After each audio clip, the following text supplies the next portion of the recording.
एक हरे भरे धूप से सराबोर घास के मैदान में हेजल नाम की एक खरगोश नाच रही थी। उसका फर सुबह के सूरज की कोमल दुलार के तहत काते हुए सोने की तरह चमक रहा था। घास का मैदान उसका अभयारण्य था, एक ऐसी जगह जहां वह सुरक्षित और स्वतंत्र महसूस करती थी। एक दिन जब वह तिप्तिया घास कुतर रही थी, उसे घास में दूर से सरसराहट सुनाई दी। जिज्ञासा बढ़ी, वह करीब आई। उसकी बड़ी अभिव्यंजक आंखें आसपास का निरीक्षण कर रही थी। उसे आश्चर्य हुआ जब उसका सामना लियो नाम के एक राजसी शेर से हुआ। उसकी आयाल आग की नदी की तरह बह रही थी। उसे उसकी आंखों में डर के बजाय दयालुता का एहसास हुआ।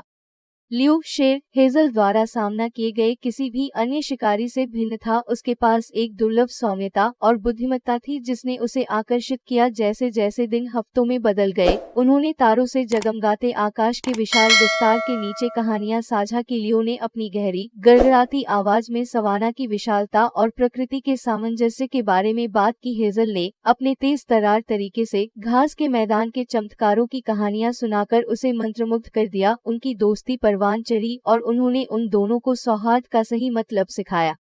एक दुर्भाग्यपूर्ण दिन भूखे भेड़ियों का एक झुंड घास के मैदान पर उतर आया। उनकी आंखें लालच से चमक रही थीं। हेजल और लियो एक साथ खड़े थे, अपने घर की रक्षा के लिए तैयार थे। हालांकि भेड़िए चालाक और अथक थे। लड़ाई के बीच में लियो घायल हो गया। उसका राजसी अयाल खून से सना हुआ था। दर्द के बावजूद उसने हेजल से भागने का आग्रह किया, लेकिन उसने इनकार कर दिया। साथ में वे बहादुरी से लड़े। अराजकता के बीच उनका बंधन मजबूत हुआ। चमत्कारिक ढंग से हेजल और लियो भेड़ियों को भगाने में कामयाब रहे, लेकिन बिना किसी कीमत के। लियो के घाव गंभीर थे और वह हर गुजरते दिन के साथ कमजोर होता गया। चिंता से घिरी हेजल ने सेज नाम के एक प्राचीन कछुए से सलाह ली। अपनी बुद्धि से ऋषि ने एक छिपी हुई उपचार जड़ी बूटी का खुलासा किया जो लियो को बचा सकती थी। हेजल ने घने जंगलों और खतरनाक नदियों को पार करते हुए एक खतरनाक यात्रा शुरू की। उसका दृढ़ संकल्प अटल था।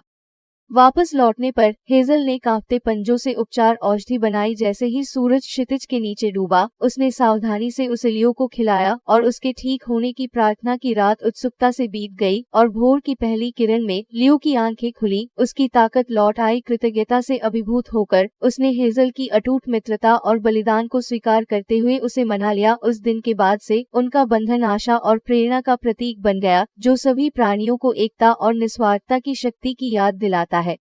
और इस तरह खरगोश और शेर की कहानी घास के मैदान में गूंज उठी, जो दोस्ती, बहादुरी और विपरीत परिस्थितियों में एकता की स्थायी ताकत की एक कालातीत गाथा थी।